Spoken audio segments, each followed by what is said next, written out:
Bonjour à tous, c'est DumbleJ pour Squash FM. On se retrouve pour un nouveau format sur la chaîne, les Squash News. Donc, comme vous pouvez vous en douter, un format où on va revenir un petit peu sur de l'actualité. Semaine par semaine, je vais essayer de m'y tenir, je vous garantis rien. Déjà, peu probable que ça reste du vendredi au vendredi. Peut-être plus que ça va se décaler du dimanche au dimanche par la suite, mais ça va se faire. Là, comme j'avais l'occasion, le temps de le faire, il y avait de l'actualité qui s'y prêtait. Je me suis dit que c'était une bonne occasion de tenter le format. Donc, ça va être soumis aussi un petit peu aux réactions, voir comment ça fonctionne. Si ça fonctionne bien, ça continuera et on essaiera de trouver le format qui convient à tout le monde ensemble. Donc on va revenir un petit peu rapidement sur les informations de ce qui s'est passé dans la semaine. C'est du catch, il se passe beaucoup de choses dans le monde, ça va être impossible de parler d'absolument tout. Donc n'hésitez pas à compléter en commentaire ce que j'aurais pu rater éventuellement. Ça peut être super intéressant. Ou s'il y a des choses qui viennent dans le futur à prévenir, n'hésitez pas. Comme ça, moi, pour les semaines d'après, je peux éventuellement en parler. Je suis pas infaillible non plus, il y a des choses que je peux rater. Donc n'hésitez pas à me taguer, à taguer la chaîne de Squash FM quand vous voyez des informations qui peuvent être intéressantes à mettre dans des Squash News. Le but du jeu ici, pas d'entrer en profondeur dans tout ce qui est dans toutes les informations. On va surtout gratter un petit peu en surface, juste en parler. S'il y a des choses qui vous intéresseraient d'être discutées un peu plus en profondeur, n'hésitez pas à le dire aussi. Peut-être qu'on pourra en parler avec Sofiane en live. Peut-être qu'on pourrait carrément faire un épisode de Squash FM si c'est un sujet qui s'y prête. Donc voilà, le but du jeu est vraiment pas d'aller sur des choses en profondeur, vraiment de faire de l'actualité. De dire qu'il s'est passé certaines choses. Et après, comme je disais tout à l'heure, on s'adaptera au format en fonction de vous, ce que vous avez envie de voir, ce qui vous intéresse aussi dans ce genre de format. Moi, le but du jeu aussi, c'est pas de faire 25 minutes où je parle uniquement de WWE et AEW. Vous savez, Squash FM, c'est une invitation à la découverte, comme toujours. Donc, on va surtout parler d'autres choses que ces deux compagnies-là. J'en parlerai que quand il va se passer vraiment des choses à l'intérieur. Et là, il se passe quelques petites choses, donc je vais en parler sur ce format. Mais le but est surtout de parler du reste du monde. Et on parlera effectivement de WWE et AEW quand il y aura du sujet d'actualité. Je parle pas de changement de titre, une nouvelle équipe se forme, etc. Ça, personnellement, je m'en fiche un petit peu, mais vraiment des sujets un peu plus intéressants. En tout cas, ce que je vous propose, c'est qu'on parte tout de suite. Générique.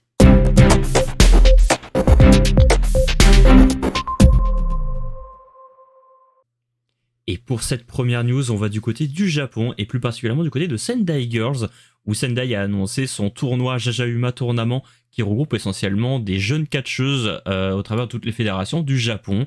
Et d'ailleurs, Sendai sera de son côté représenté par Spike Nishimura et Yuna. Deux AW sont représentés par Yuka Satsuki, PWE par Soi, Seedling par Miriakuga et Yukifuna, T-Earth par Miku Kanae, Marigold par Rei Seto, Stardom par Ryan et Emma Mashima, et Marvelous par Sora Ayame et Senka Akatsuki. Un tournoi donc à élimination directe qui aura lieu du 1er octobre au 16 novembre et qui sera disponible sur Wrestle Universe. N'hésitez pas à vous brancher dessus si vous êtes intéressé par les rookies du Joshi du côté du Japon. On enchaîne tout de suite toujours du côté du Japon avec Stardom qui a annoncé avoir sold out le Korakuen Hall pour environ à peu près 1800 places pour son show du 27 septembre, donc ce samedi, dès demain, avec notamment le retour de Shiori du côté de Stardom, un match pour le titre Future of Stardom entre Ina et Hanako, et un match titre contre titre entre Azumi, la championne Strong, et Sayaka Mitani, la championne mondiale de Stardom.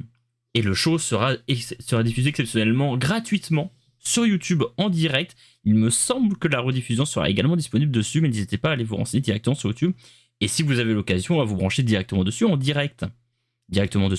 C'est cool les répétitions. News suivante. Roshi Ogawa a annoncé le match entre Mayu Iwatani et Io Sky à Grand Destiny 2025 du côté de Marigold pour le 26 octobre, le mois prochain.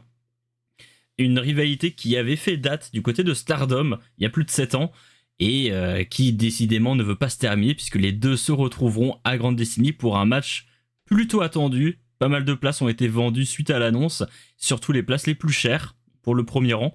Donc, curieux de voir ce qui va se passer. Et on change de continent pour se diriger vers le Mexique, où CMLL a annoncé son Grand Prix féminin. Donc, un match CMLL Mexique contre la Team World. La Team CMLL Mexique sera composée de Reina, Isis, Perséphone, La Catalina, Olympia, Skadi, Zeuxis, Indiasiu, Yuvia, la Jaroshita. Et dans l'équipe monde, nous retrouverons Mina Shirakawa, Kanji, Diamante, Shoko Nakajima, Azuki, Koguma, Skyblue, Julia Hart et Tekla. Pour expliquer un petit peu les règles de ce genre de match qui est un peu particulier, si jamais vous avez envie de vous brancher dessus, le match est un 9 contre 9 par élimination. Et les survivantes de l'équipe gagnante s'affrontent ensuite dans un nouveau match par élimination, mais chacun pour soi. Et la gagnante et la survivante finale gagnent le Grand Prix. Un match qui est souvent très intéressant à suivre, plutôt rigolo à suivre, un format assez sympa, qui dure en général assez longtemps. Et là, en plus, c'est une line-up assez intéressante, surtout côté World, où je connais pas mal de monde de mon côté. Assez cool de pouvoir voir Azuki et Koguma, qui seront réunis à l'intérieur de ce match-là. Ainsi que le Triangle of Madness qui ira au Mexique pour la première fois, il me semble. En tout cas, pour Julia Hart et Tekla, j'en suis quasiment sûr. Skyblue, j'ai comme un doute. Toujours chez CMLL, aujourd'hui avait lieu le show featuring Pokémon pour la sortie du nouveau jeu de Pokémon. Un show un peu atypique qui a été diffusé gratuitement sur YouTube. Donc si vous ne connaissez pas CMLL et que vous auriez envie de les découvrir, n'hésitez pas à foncer dessus. Le show est gratuit et diffusé sur YouTube. Et disponible en replay également. Avec un main event particulièrement intéressant. J'ai pas encore eu le temps de voir le show, mais dès que j'ai fini d'enregistrer, je fonce le voir. On se retourne vers l'Europe aujourd'hui, le vieux continent qui nous propose du côté de Rev Pro un show à Lyon où le premier match a été annoncé entre Michael Oku et Alan Angels. Alan Angels, ancien membre de Dark Order et ancien pensionnaire d'AEW, et Michael Oku, l'étoile montante du catch britannique. Le show aura lieu le 26 octobre, le mois prochain. Toujours à Lyon, donc n'hésitez pas, si vous êtes dans la région à ce moment-là, à prendre votre place, un show qui s'annonce plutôt intéressant. Catch européen toujours du côté de l'Allemagne cette fois-ci. On se dirige vers VXV qui a annoncé pour demain samedi 27 septembre, décidément pour ce week-end il se passe une tonne de choses, la présence de Tetsuya Naito et Bushi pour la première fois en Allemagne pour leur tournée Pro Wrestling Grand Prix également. Rien à voir avec le Grand Prix du côté de CMLL. Donc pour la première fois Tetsuya Naito qui s'aventure dans de nouveaux pays. On espère peut-être prochainement le voir en France, qui sait. Masha Slamovich, empêtrée dans des affaires suite à des révélations de la part de Akira, son ex-conjoint, où elle est accusée d'une relation abusive et de harcèlement. Visiblement, TNA aurait décidé de mener une enquête interne. On aimerait qu'ils réagissent de la même manière pour aussi tous les autres qui ont des sales affaires au cul. All Elite Wrestling maintenant, où Tony Khan a annoncé les titres tag team féminins qui étaient tant attendus depuis un moment. Une division par équipe qui commençait à grossir pas mal ces derniers mois et qui n'attendait que des titres pour se révéler. C'est maintenant chose faite, on attend de savoir comment est-ce que les premières championnes vont être déterminées. Dans le même show également, on a annoncé le départ de Adam Copeland à minimum temporaire. Les premières rumeurs avaient l'air de dire qu'on se dirigeait pour un Adam Copeland contre John Cena, pour la tournée d'adieu de John Cena. Ça aurait été démenti visiblement, Adam Copeland retournerait juste à sa carrière dans le cinéma, visiblement pour sa série Percy Jackson. À titre personnel, je connais pas du tout. Et pour terminer, du côté des États-Unis, Jasmine Nix, qui est une des premières à avoir décidé du côté d'Nix à ne pas prolonger son contrat, qui a décidé d'anticiper les coupures budgétaires visiblement. Visiblement parce que son salaire ne serait pas aussi élevé que ce qu'elle attendait, en tout cas sur la prolongation qui lui a été proposée.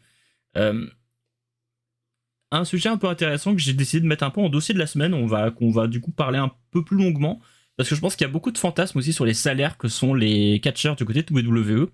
Visiblement, le salaire a l'air d'être dans les alentours de 50 000, 60 000 à l'année, ce qui est pas énorme quand on sait que du côté de WWE en tout cas, les catcheurs payent pour tous les à côté, payent pour la nourriture, payent pour les hôtels, les transports, etc., pour leur tenue, etc., etc.